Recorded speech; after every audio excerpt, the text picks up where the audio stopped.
Hello everyone. Let's start with basics of PSIR, Political Science and International Relations. And the chapter first is Introducing Global Politics by Andrew Heywood.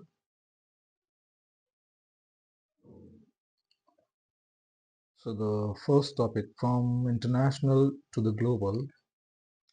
So it is being felt that today's world it is interconnected, and this global interconnectedness it is giving an overview that the politics that we are dealing right now it has not confined itself to regional or national or international level. It has become something new, a global politics.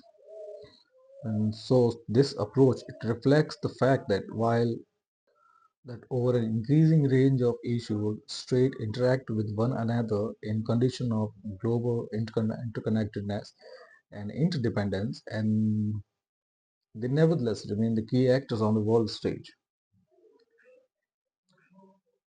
So this diagram it clearly portrays the new domain of global politics, that regional, worldwide, international and subnational, all those issues they get confined to and they overlap at the core area, the core domain, and that domain it forms the domain of global politics, which which is still being a part of all other domains, yet it maintains its clear identity. Now, focusing on how to define global politics. So the term international, it means between nations, and today it is commonly understood to mean between states or between simply political states. The term global, on the other hand, it has two meanings. First, global meaning worldwide, having planetary significance, and it focuses primarily on the works of organizations such as United Nations, World Trade Organization, which has both of which have a near universal membership, and the politic itself it revolves around issues that are global in nature, such as environment and economy, where interconnected has gone so far that events and development that affect all parts of world, just as the COVID-19 pandemic, the issue of terrorism and security, the issue of migration, the issue of global warming. Then the second dimension of definition of global politics, it means comprehensive. So it refers to all elements within a system, not just the system as a whole. So it includes that the global dimension, it caters to and it transcend across nation state, and it does not confine itself to the definitions of nations or states or political boundaries. It includes all the people, all the units, whether they are individual, whether they are indigenous people, whether they are people from global south or the polar north, whether they are Australian aboriginals, whether they are the people who are suffering from, or the people who are at the mercy of global warming, whether those people are Latin American or the Japanese or the Swedish people or the Norwegian. So this comprehensive, it envelopes all these cultural and political identities, and then it talks about all the sections that are there, even if they um, collectively they form one such national or cultural identity which they belong to. Even then, uh, their identity, their true identity, it would also be enveloped in it. That's the definition of the second part of definition of global politics. Now let's look from state centrism to the mixed actor model and interdependence. So the term international relations, was not coined until the UK philosopher and legal reformer Jeremy Bentham used in it principles of morals and legislation.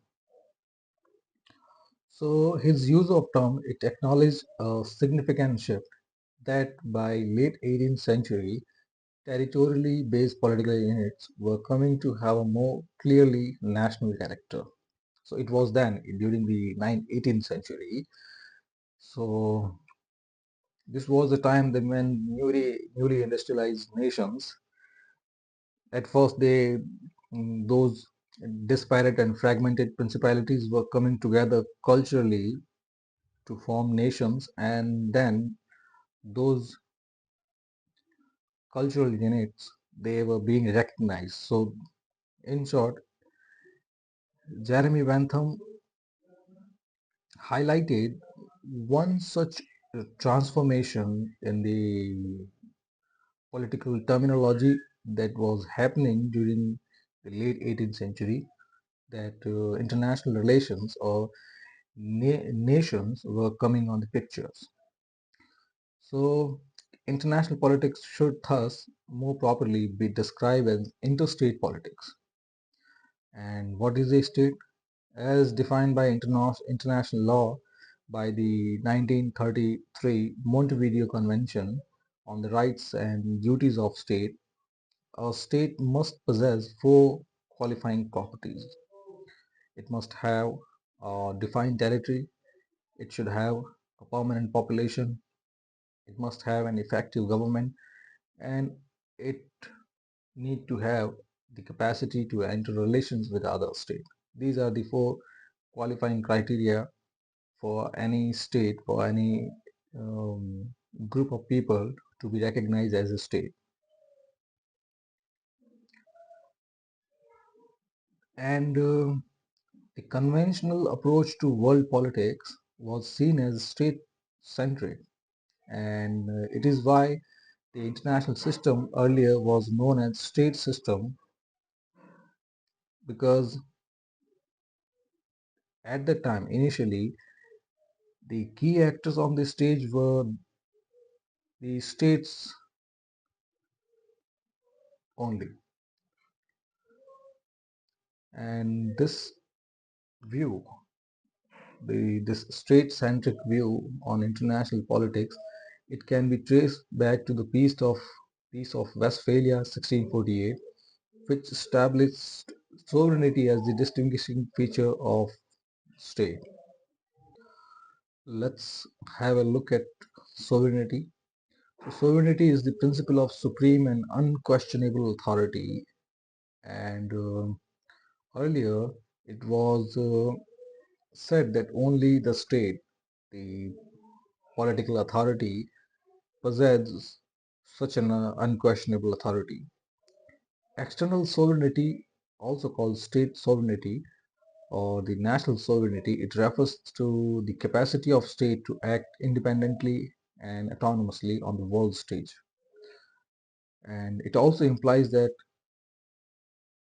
on the international podium, all these states are legally equal, and the territorial integrity and political independence of state are inviolable. And this thinking, all of which could be traced to the Peace of Westphalia. And internal sovereignty, it refers to location of supreme power or authority within the state. And this location, it could be parliament, it could be president, it could be a dictator, an autonomous ruler, an autocratic ruler. Let's shift our focus back to this treaty, this Peace of Westphalia in 1648. Not much has been given, but let me clarify that the Peace of Westphalia was first such initiative in which sovereignty and territorial integrity were given primacy, and it was also the first time in which sovereignty was the basic or foundational feature that distinguished one state from another.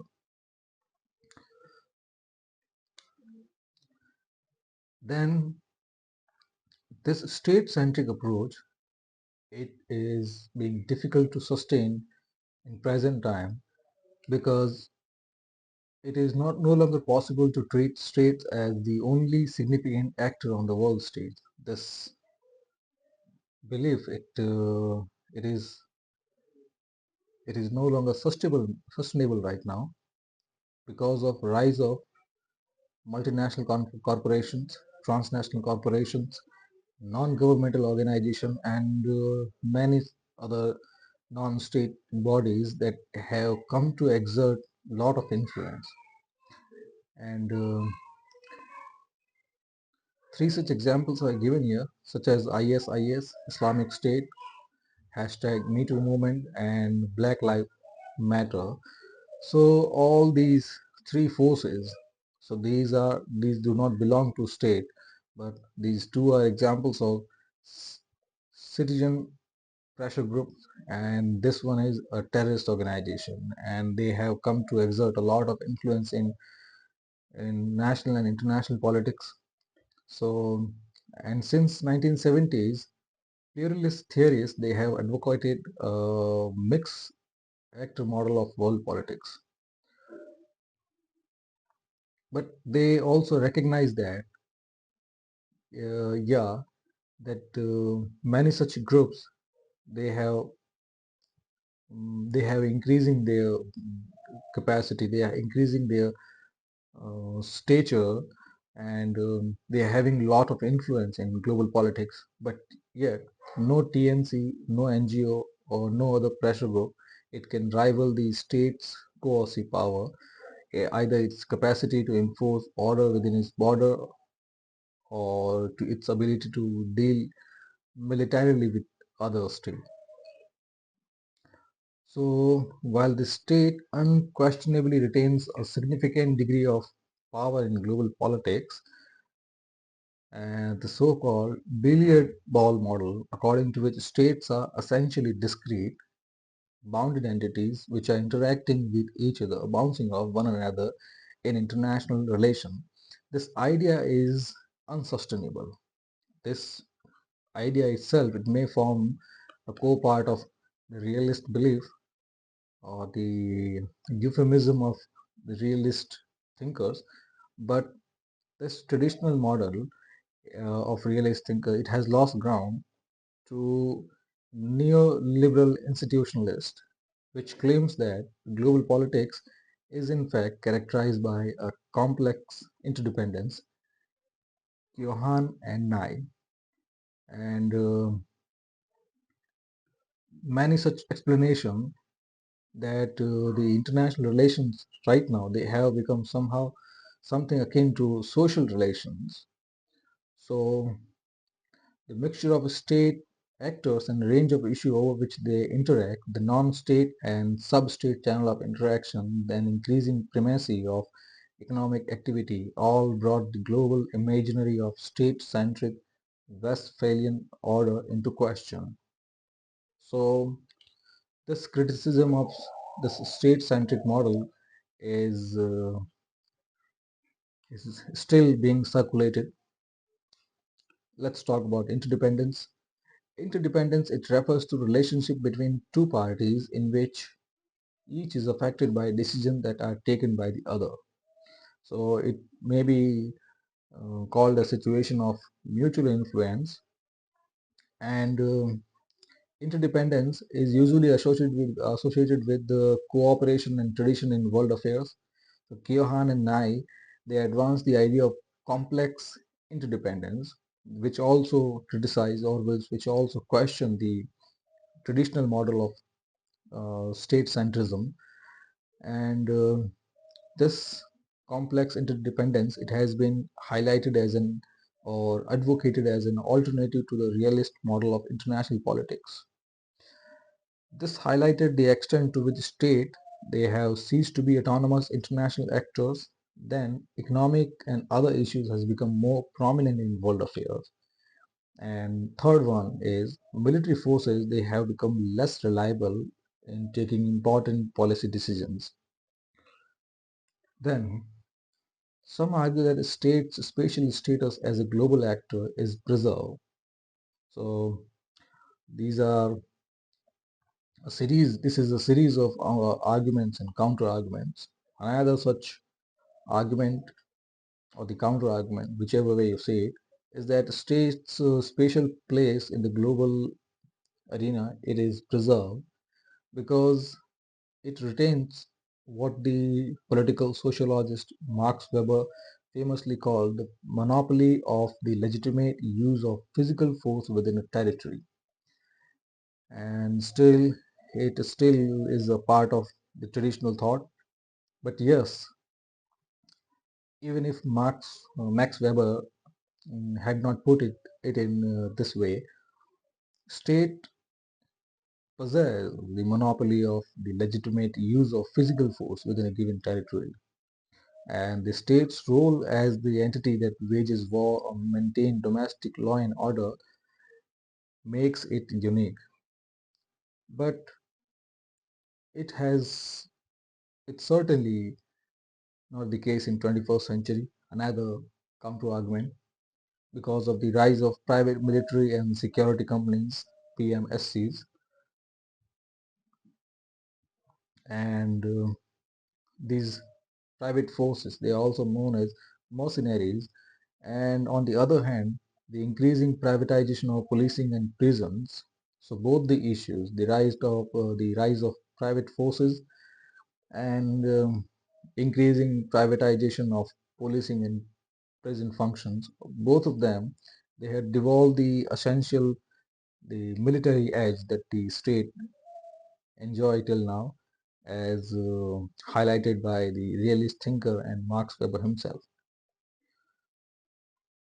And in international relations, states have increasingly relied on PMSC in armed conflict, such as the United States in Iraq and Syrian war, and PMSCs, the private forces, they have also been involved as paramilitary and covert forces in attempted coup d'etat, such as the use of special forces to overthrow Venezuelan President Nicolas Maduro. So such instances of use of private forces are given here, and other than highlighting who done what, they also expose or they also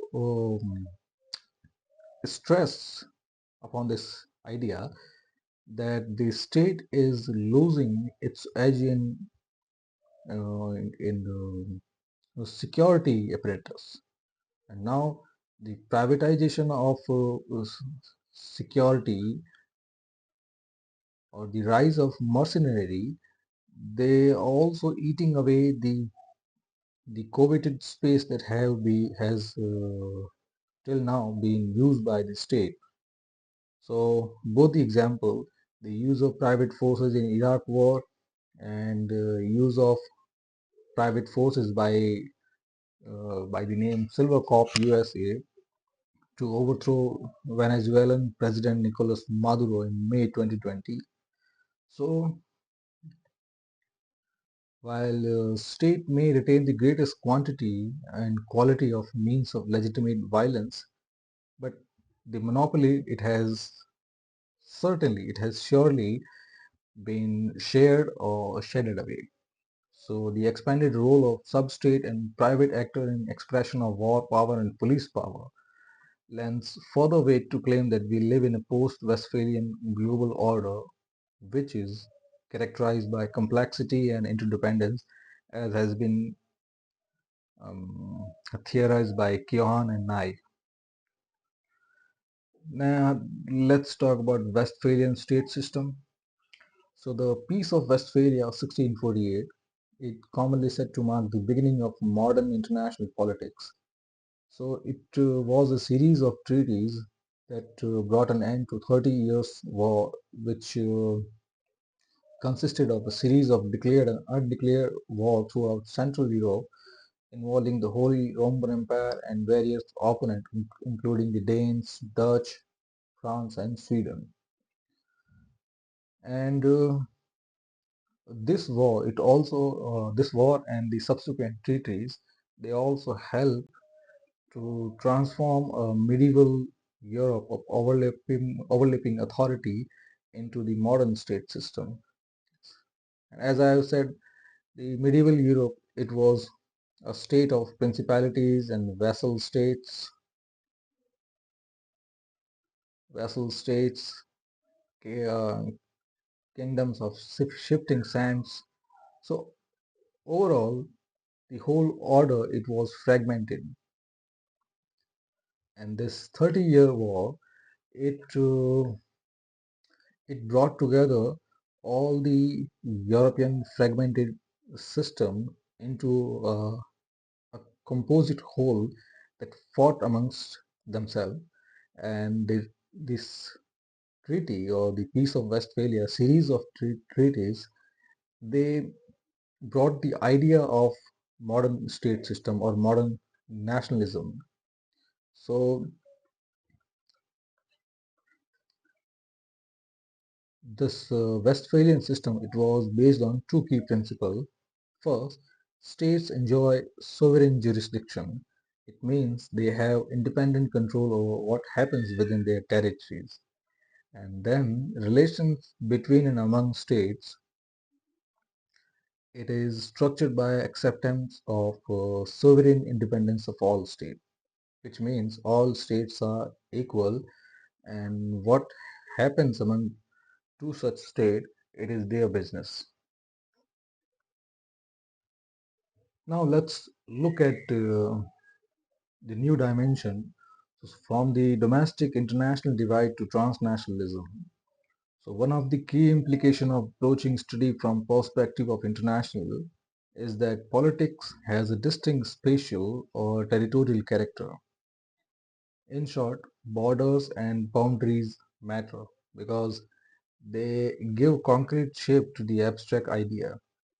Both nation, state, culture, they are abstract ideas, and they have been given shape by erecting walls or by creating such solid and concrete entities known as states. So these boundaries and borders, they matter, and it also applies between a distinction difference between what domestic politics is and what international politics is. So domestic politics, which concerned with the state's role in maintaining order, while international politics, it is concerned with relation between and among states. So, in a sense, sovereignty is a hard shell that divides the inside of politics from the outside, the domestic jurisdiction from the external or the foreign one. So, so politic inside has an orderly and regulated character, which stem from the ability of the state within domestic sphere to impose rules from above. But this is absent from politics outside. So the international arena, it is a kind of a chaotic order.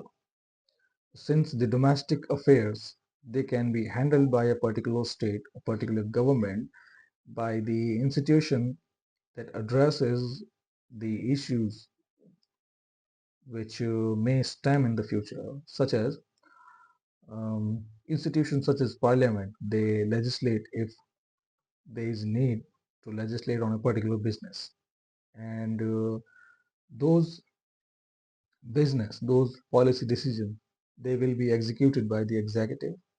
And if there is any issue which arises from uh, the policy itself or the execution, both of which will be resolved by such disputes will be resolved by judiciary.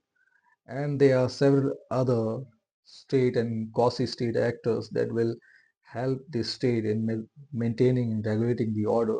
So the domestic sphere, it is orderly, but the international sphere, the order is absent because there is no higher authority. There is no one higher which can handle all these important functions. There is no global parliament, there is no global executive, no global judiciary which can handle the foreign affairs or the international or global affairs. And according to John Agnew, uh, this thinking it has created a territorial trap within the discipline of international relations, which is reflected in three assumptions. First, the state is clearly bounded territorial space. Second, domestic and foreign affairs are entirely different realms. And third, states are containers of society. So, which implies that boundaries of state they coincide with the boundaries of society. So, the meaning of the first two is clear that state is a concrete shape and it is a closed shell which we call bounded by territory. Second, domestic and foreign affairs that are different realms. Domestic one is orderly, domestic demands and domestic pressures are also um, related to or confined to the container which they arise in. And the foreign affairs or the international relations, they exist on a different realms. But third one, that states are containers of society, which means that the states are made by people, and people are what people or society are what culture made them. So the it is the culture which are manifested in states such as German culture, Indian culture, Pakistani culture, Nigerian culture, Kenyan culture, Japanese culture. So all such culture or all such society, they are transmogrified in the form of states, and it is it also implied that boundary of a particular state it also coincide with the boundary of a society, such as the Indian culture it stops at the border where Indian culture is no longer practiced or Indian society it becomes alien. So as long as the the proximity or the closeness will be there or the similarity will be there, the society can stretch or will stretch itself to that limit, and the point up to which everything appears alien, everything start appearing alien, the society will erect its border at that place, or society is going to erect its limit up to that point. But this idea has come under pressure because of many interconnectedness and cross flow of things and people, which in short known as globalization. So there have been substantial growth in cross-border flows and transactions, movements of people, goods, money, information, ideas, and this flow or this interdependence, it has created a phenomena of transnationalism. And since state borders are being increasingly porous,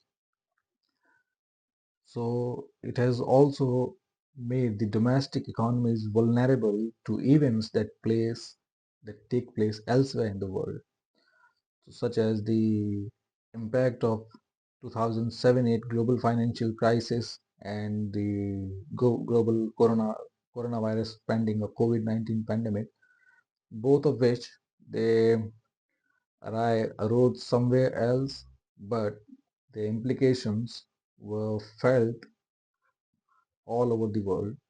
And then the wider use of digital technologies that enable people to communicate. So the digital revolution, communication revolution also helped a lot to make the borders porous, if not less important. Then from next topic, from international anarchy to global governance. So a key assumption of the traditional approach to international politics, especially the realist thinking, that the state system operate in context of anarchy. So which means that there is no higher authority than the state. So in international arena, it was still true. It has been true, and it is still true that there is no higher authority. There is no global government. There is no overarching authority which controls things, which control events at the international level. And most importantly, in the absence of any other force attending to their interests, states are forced to rely on themselves in a system of self-help. So if international politics operate as a self-help system, the power-seeking inclination of one state are only tempered by competing tendency in the other state, which suggests that conflict and war are inevitable feature of international system. This was a crux of one of the advocate of realist thinking, Kenneth Waltz.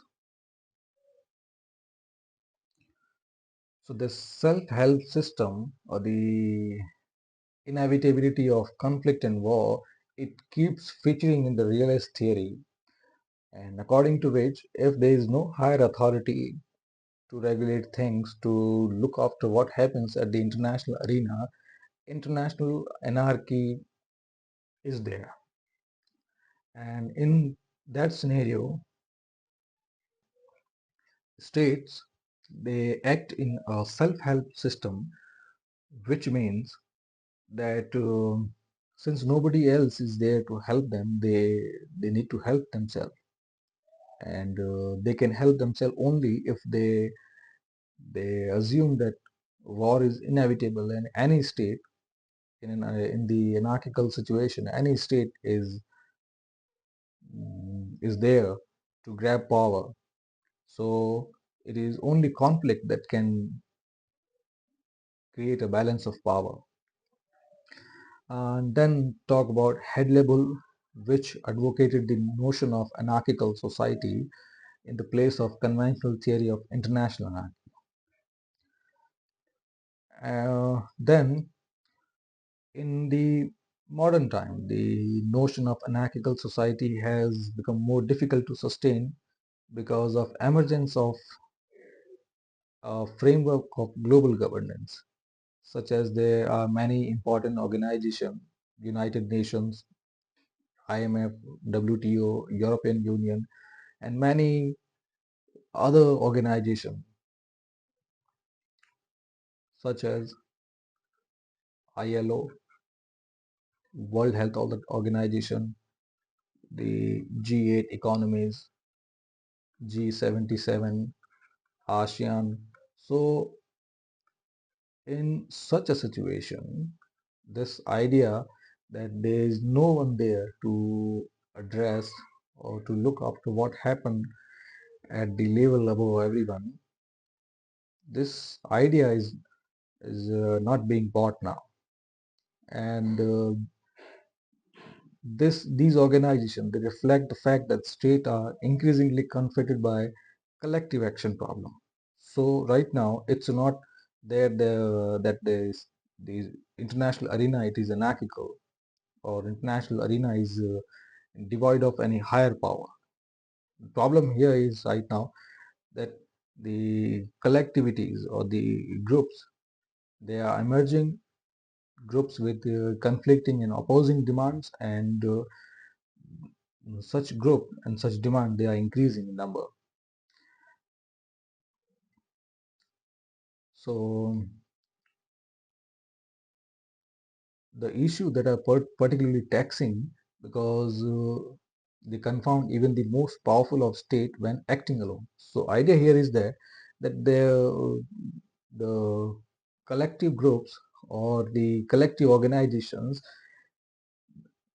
they they were needed there, and they are needed at the in the international arena because there are many such issues which many powerful states such as USA or European Union, or many powerful European countries, even they cannot address by themselves. Let's take the example of terrorist or financial crisis, climate change, global warming, migration issues. So these are the issues which first are on acting on global scale, and it is not it is not wherewithal of a powerful state to act alone. So this first became apparent in relation to development of technologized technologized warfare, particularly the invention of nuclear weapons, and since been reinforced by challenges such as financial crisis, pandemic, climate change, crime, migration. So here the idea is that that with the rise of nuclear weapons, the nukes, which is here called as technologized warfare, which also means the other conventional weaponry, including the biological and chemical weapons.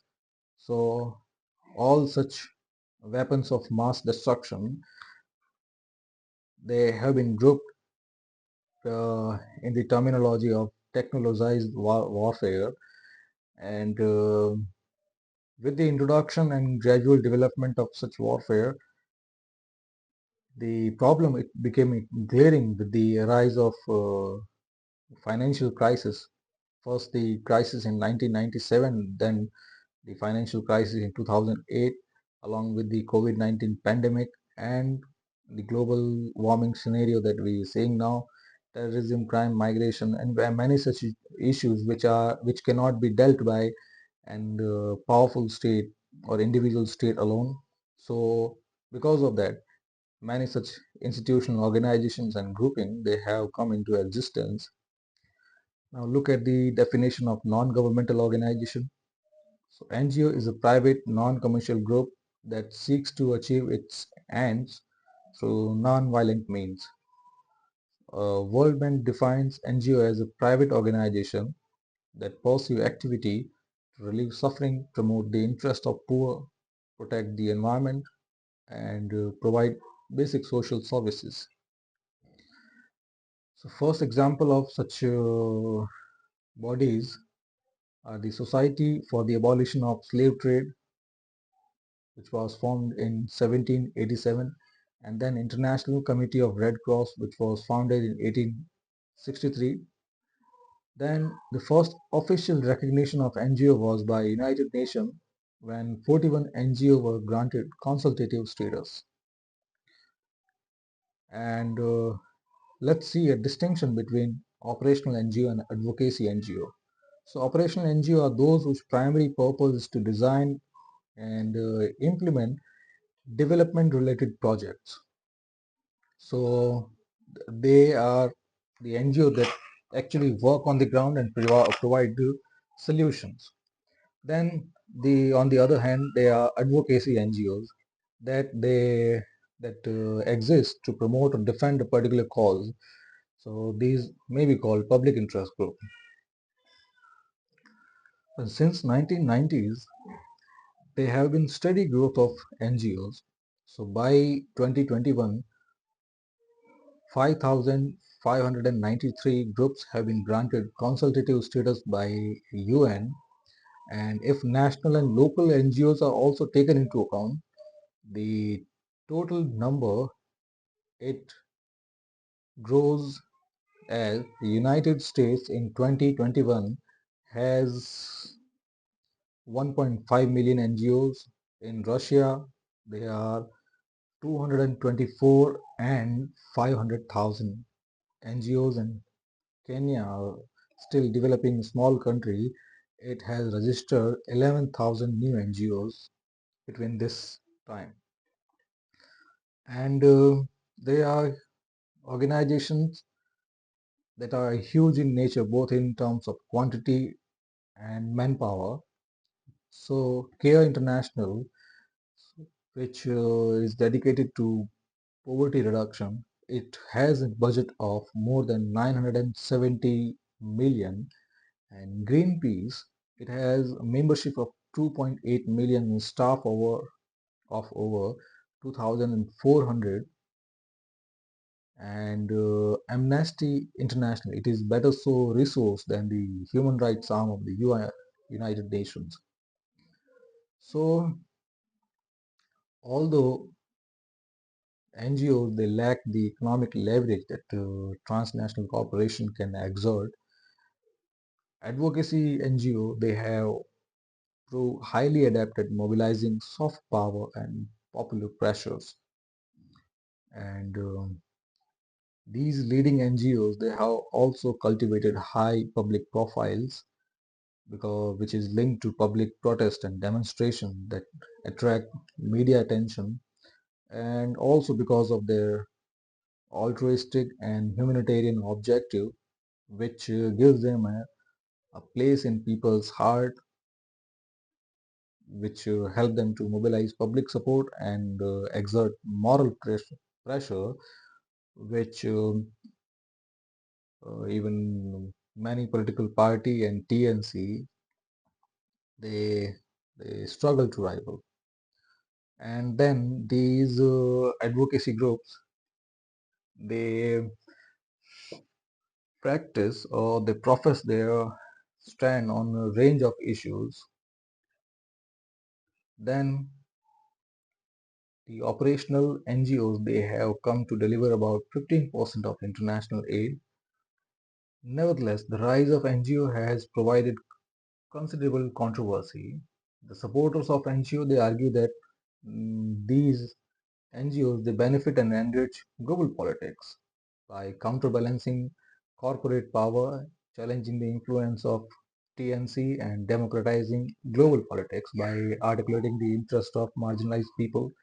But the critics, they say that NGO are self-appointed pressure or interest group that have limited democratic credentials, and they have also been criticized for cynical fundraising and campaigning tactics. Then some Western international NGO has also been found involved in sexual exploitation and violence in developing countries, and institutionally racist bullying and abusive employment tactics. And that's why a hashtag campaign, charity is so wide, it marked the round. Now let's look at globalization and its implications. Most of the international relations students, they know that no no actor, big or small, has been powerful enough to challenge the conventional state-centric image of the world politics than the emergence of globalization. So let's see what it means. It has been defined by many thinkers in different way. So let's see the highlighted sections of different definitions. So first such is, it is the intensification of worldwide social relations that link distant localities. And this linkage, it happens in a way that local events that are shaped and shared by events that occur many miles or thousands of miles away. Then the integration of national economy into the international economy through trade, direct foreign investment, capital flows of workers, and humanity, and the flow of technology. So it is about cross-border flow of both man and material. Then it is the process by which sovereign nation states are crisscrossed and undermined by transnational actors with varying prospects of power, orientations, identities, and networks. And the last one, it is a process, a set of process which embody the transformation of spatial organization of social relations and transactions. So if we can ignore these two definitions can be taken into account, which means that globalization is the cross-border flow of both man and material, and the events that have interconnected in such a way that events at one place, they shape and influence the events elsewhere.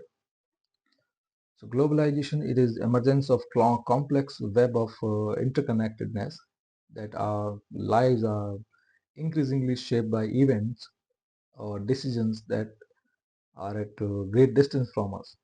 The central feature of globalization is the geographical distance. It is declining, its relevance is declining, and territorial border, they have becoming less significant or porous.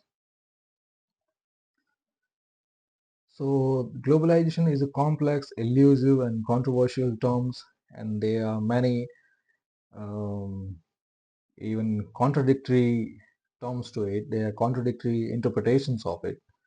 So some have tried to bring greater clarity to debate about the nature of globalization by distinguishing between globalization as a process and or a sort of set of process.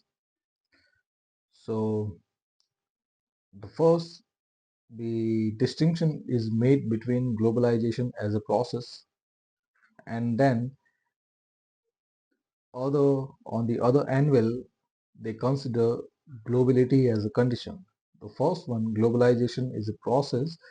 It highlights change or transformation. So as a process, globalization, it changes a lot of things, such as it bring modernization, it brings cultural homogenization, and when seen as globality as a condition, so it indicate a set of circumstances that that comes in the package of modernity. So in the process, this it means globalization. It changes certain things, and then as a condition, which means when globalization is arrived, there are certain attributes or certain conditions that comes with it. Then the problem with defining globalization, it is that it is not a single process but a complex of processes which are overlapping, interlocking, and at times contradictory as well. So in sum, the underlying phenomena of interconnectedness, it is there. So one very comprehensive definition is globalization is defined as the widening, intensifying, speeding up, growing impact of worldwide interconnectedness. And then this interpretation in three ways. The first one is economic globalization, in which national economies, they absorb into single global economy. Then the cultural globalization, in which cultural attributes such as information, commodities, people, they enter into a global flow, and such entrance it to flatten out cultural differences between nations, regions, and individuals. So this was the change that has been talked about when when I tried to explain globalization as a process. So if globalization sets in, it will change the local culture in a way that it will flatten out, or it will smoothen the road. So much so that the emergent culture, it will be it will be something that will be acceptable to both the parties. The one that is locally there, existing there, locally living there, and one that is alien to it. Then the third definition, political globalization, is the process by which policy making, it has been passed from national government to international organization. Then the most influential early attempt to outline the various positions on globalization was set by Held et al. And this attempt, it can be seen in the comprehensive definition that is written here, the three-part categorization, classification, and then the positions It was highlighted by three: the hyperglobalist, the skeptics, and the transformationalist. Transformationalist. Hyperglobalism is something of an intellectual straw man. So it is an extreme position which makes state obsolete, which makes state way less insignificant than highlighted by other critics. So one text that is almost always mentioned in the same breath as hyperglobalism is Kenichi Omi's Borderless World. So this book uh, it argues that the globalization of trade, led by triad of United States, Europe, and Japan, meant that national borders have effectively disappeared between these countries. And this claim, it may seem hyperbolic, but in 21st century, with the reassertion of state power through war on terror, the rise of anti-immigration politics, and tough and complex immigration regimes, this idea of disappearing state borders, it is not sustainable now. Then globalization skeptics, many Marxist and realist thinkers, they argue that either globalization does not exist at all, or it is not what hyperglobalists and other globalists think it is. Such as Hurst and Thompson, they argue that economic globalization uh,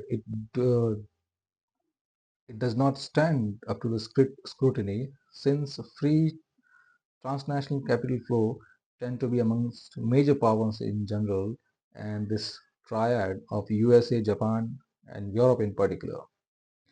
And realist skeptics, they argue that the globalization is nothing but the expression of America's global hegemonic power. So on this view, it is US dominated capital and the US interests that benefit from outsourcing of manufacture from west to east. It was what the realist skeptic said. So for realists, an iron fist of military might lies within the velvet glow of globalization talk. Uh, as Kenneth Walls noted, the fevered globalization theory and prediction that follow the end of Cold War, America continues to garrison much of the world and to look for ways to keeping troops in foreign countries. Was what said by a giant of realist thinking, Kenneth Walls. So the simple explanation of this passage, it means the globalization is nothing but a tool, a disguise to serve American US interests. And this globalization, it has also been employed by US to keep troops in foreign countries, to garrison country, or uh, to exploit other countries by disguising its economic policies as globalization. Then transformationalists, they're supposed to represent a third way between the skeptics and the hyperglobalist. So transformationalist position on globalization admits that there have been profound changes, transformations as a result of technological innovation and increased interconnectedness. But they see these changes as changes only rather than bundling them as globalization. So the basic idea of transformational is they say that transformation or changes have occurred, but these are the changes only, which might have occurred without, even if the talks of globalization have not come up to the surface. So it's better to see these changes as changes and not to bundle them as globalization. And let's talk about global anti-globalization politics in the next lecture. Now let's have a look at anti-globalization politics. So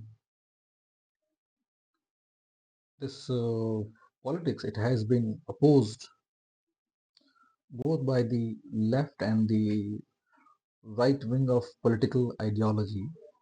So the political left, the activist politician NGO that argue that globalization is really an intensification of exploitation and violence to working class and the marginalized people, the Marxist idea. And the second opposition is by right wingers. They say that the globalization is is eating away their national identities, and this right wing tradition, it is characterized by transnational nationalist movement. And these right wing, they oppose immigration and racial mixing, which is enabled by globalization. And they also lament how particular social groups, their identities, their national or cultural identities, it is being losing out or left behind by economic globalization. So let's look at them one by one. The first is the left-wing anti-globalization. So first wave of this left-wing anti-globalization, it coalesced around the demonstration of global governance. This this demonstration, which was precipitated by Zapatista uprising in Mexico in mid 1990s. So this transnational social movement, it was partly enabled by the rise of internet, which provided new channels for activist organization and in the running of the protests. So the major demonstration, it included against the World Trade Organization at the Battle of Seattle in 1999 and against the Group of Eight major economy meeting in Genoa in 2001. So each of these demonstration uh, where they campaign around a range of issues from ecological protection to need to replace capitalism with more human economic system. Then this movement, it was also associated with the World Social Forum, which is an alternative to World Economic Forum. And this World Social Forum, it has met each year from 2001 in the global south. And well, as the movement kept on in the first and second decades of 21st century, it became closely associated with anti-alter globalization, which means it has recognized that globalization may be both inevitable and a force for good, but emphasized that the US-led corporate, culturally homogenizing and violently militaristic model of globalization, which is associated with undemocratic and unaccountable elites, and their global institution is wrong kind of globalization. So in short, the the basic idea of left wing anti-globalization demonstration. So as of now, in the second decade of or third decade of 21st century, the tone of left winger, it has recognized that globalization, it is inevitable, but they also said that the capital and the exploitative the capitalism and the exploitative version of globalization is not sustainable for generations. It is wrong. And then they advocate a global more open global immigration regime, and they even call to end the national borders altogether, more global cooperation to slow or reverse climate change and environmental degradation, global cross-racial and working class solidarities. Then, after 2008 global financial crisis, a series of related global movements and demonstrations emerged and targeted the austerity policies that have been employed by um, many such economies. So such austerity policies. So after 2008 financial crisis, many economies, especially the Western economies, so in order to compensate for the losses that have been garnered by the crisis, they they resorted to austerity measures. So such austerity measures were nothing but to insistence on more saving, less social expenditure, more saving and less social expenditure, and which in itself, if social expenditures are cut down, the population on the margin or the people on the lower strata, they are going to suffer a lot. So it was their stand that such such austerity measures, they were there to compensate or to refill the coffers of the capitalist giant, and the sentiments or the lives of millions of people at the bottom, they have been ignored. So such demonstration, they included the anti-austerity indignados movement in Spain, Occupy movement with Occupy Wall Street in 2011, and followed by rise of many leftist anti-austerity parties such as Syriza, which was elected in Greece in 2015. Then let's talk about right-wing anti-globalization. So while the idea of transnational nationalist solidarity, it appears contradictory, because if you are transnational but still you are opposing globalization, so both the ideas are contradictory, but yet this is how it is.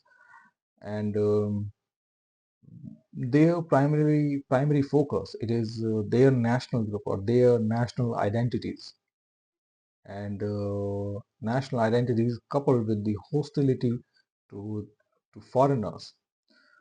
So all in all, the situation, it is that the right wingers, they want to protect their national identities, and along with that, they also maintain solidarity who with all such nations which think like them.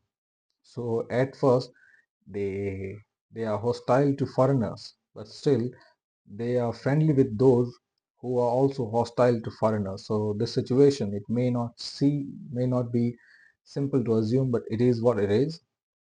So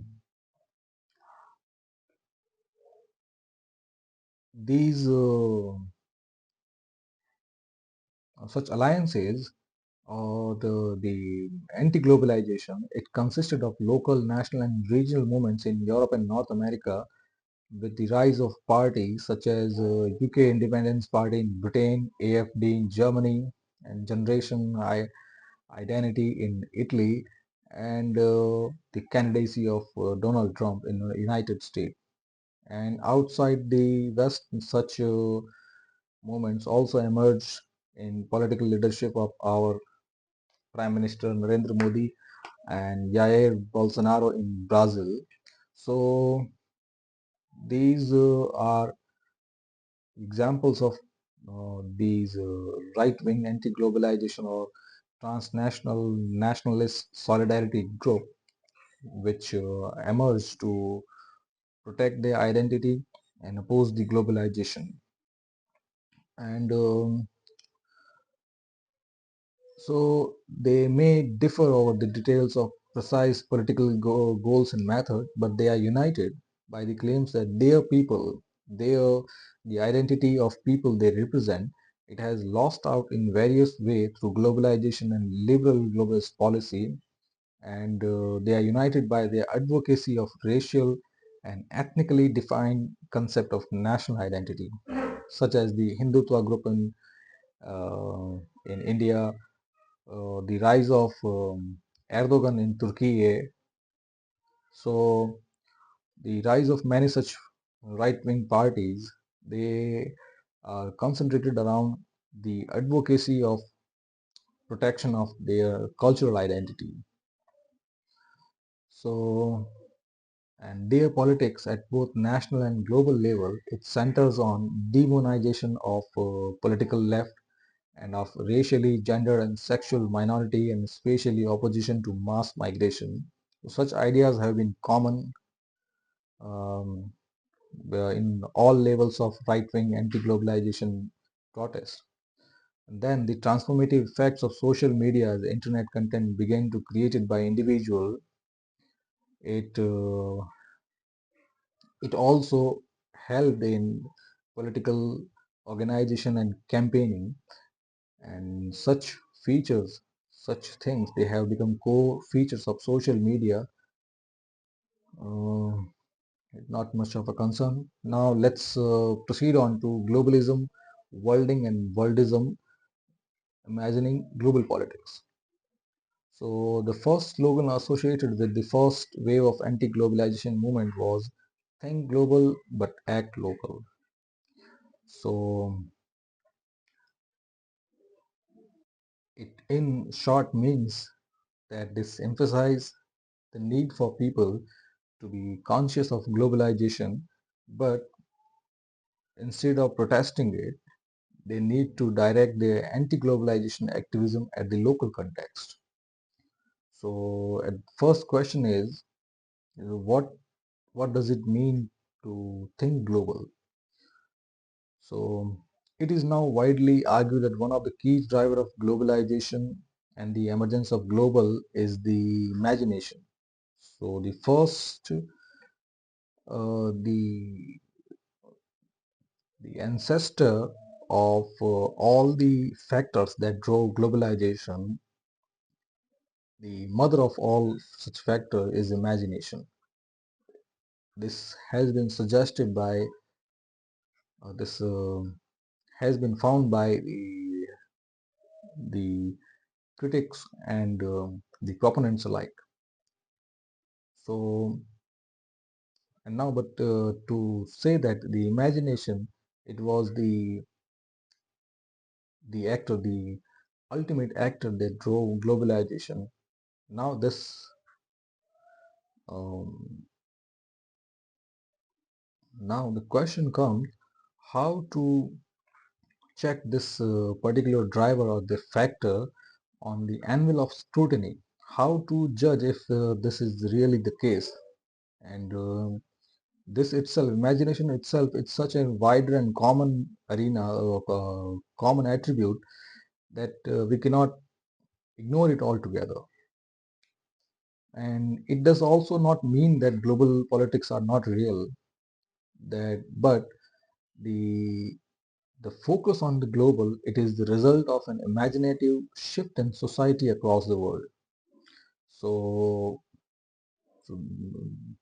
here the actual meaning is when the people they they started thinking from local to national context, nation formed, and when they shifted their imagination, imaginative shift to global, globalization came into the fact. So ultimately, it's from micro level to macro level imaginaries, and this argument it itself cannot be refuted, since we have seen since the formation of cities and civilization that ever since people they shifted their imagination, they shifted their imaginative compass, the borders they shifted, the alliances that they got coalesced or transformed. So when people were local in character, the transformation was not visible. But when people shifted their imaginary to regional level, regions formed. And even in our freedom movement, the whole saga of 190 year or around 200 years of struggle, and the struggle that was made by the nationalist leader, which can be clubbed in the mobilization, the terminology mobilization. So people were mobilized on the pretext of ancient history of having common traditions, of having common and united culture. So all such tax, all such hailing the past, it was done to move the axis of imagination of people from regional to national level or from local to national level. So it was ultimately the shifting of or the transformation of local imaginary access to the national axis, which led people to think themselves in national terms. So if that thing happened, we have seen it happening, then the globalization, it could have happened because the axis of people, the imaginary axis, is shifted from national to the global level, and it might have been the case.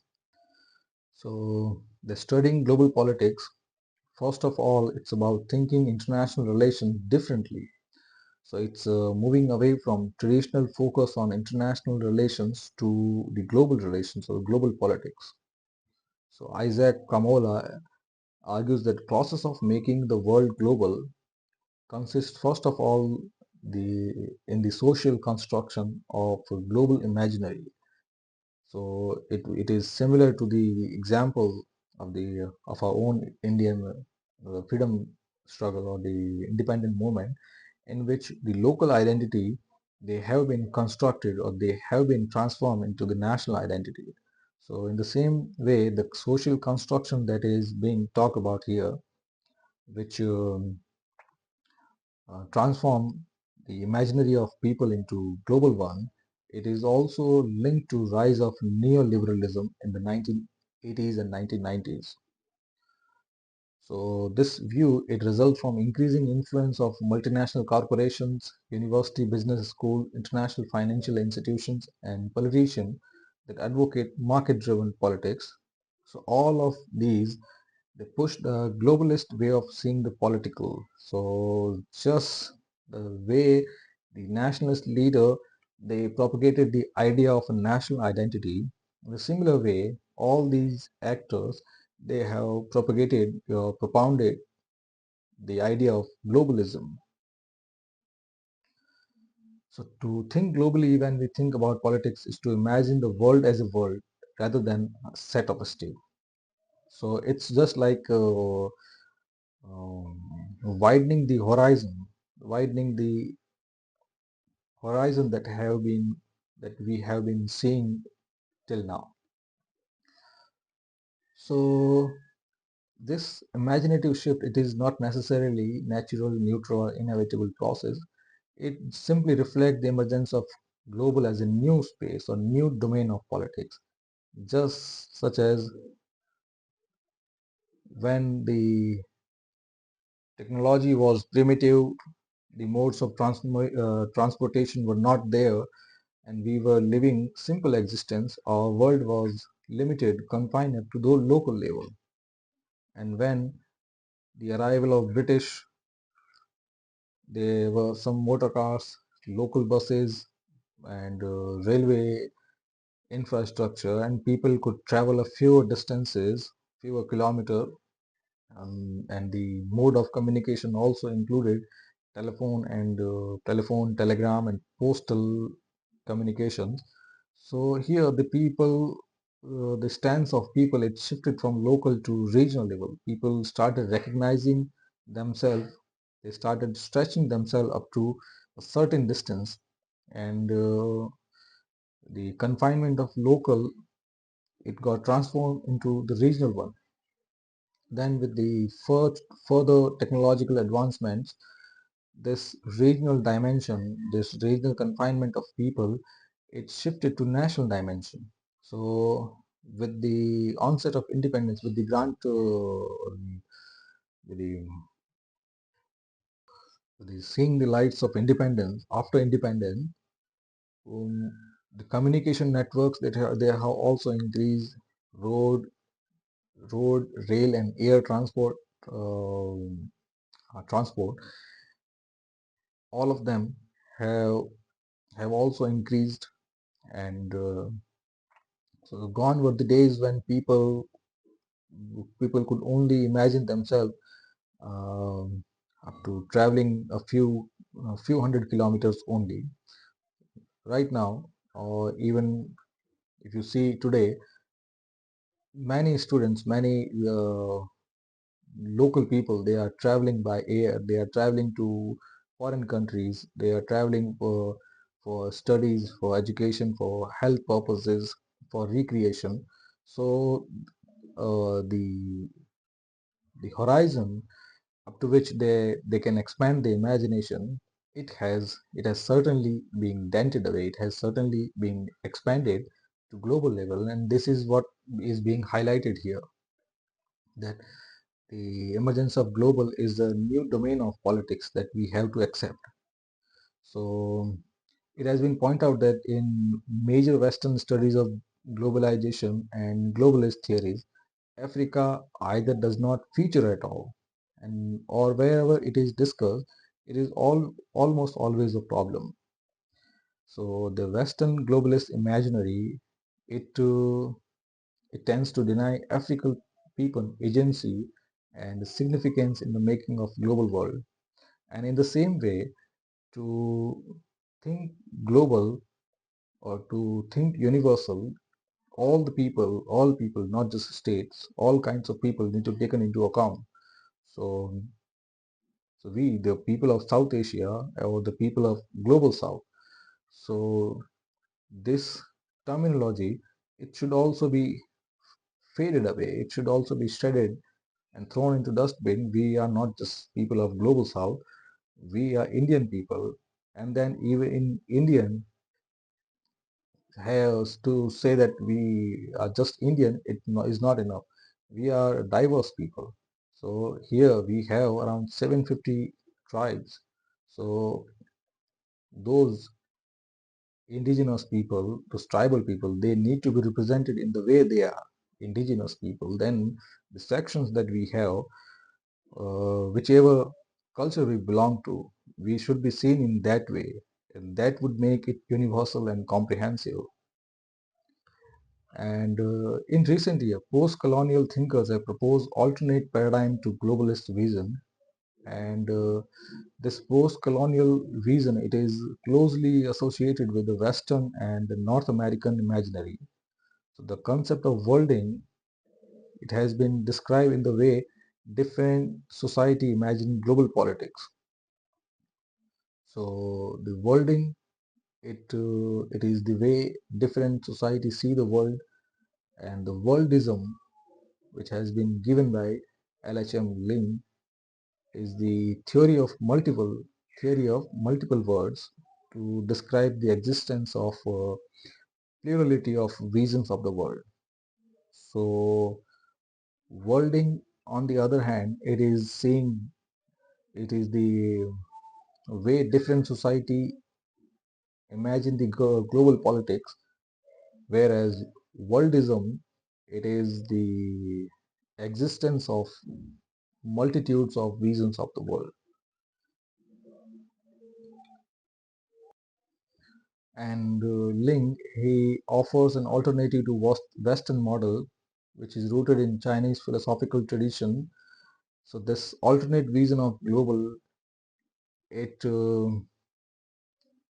says that all the cultures, they need to be seen differently and not through the Western lens. And the rise of China, it should not be assumed as a threat. So all in the worlding and worldism, all all these models of imagination of global politics, first they need to be seen in the local context. They need to be seen in particular context, in which people, based on their local, national, or regional experiences or regional identities, they should have their own internal and spiritual imagination rather than one that has been proposed by Western models.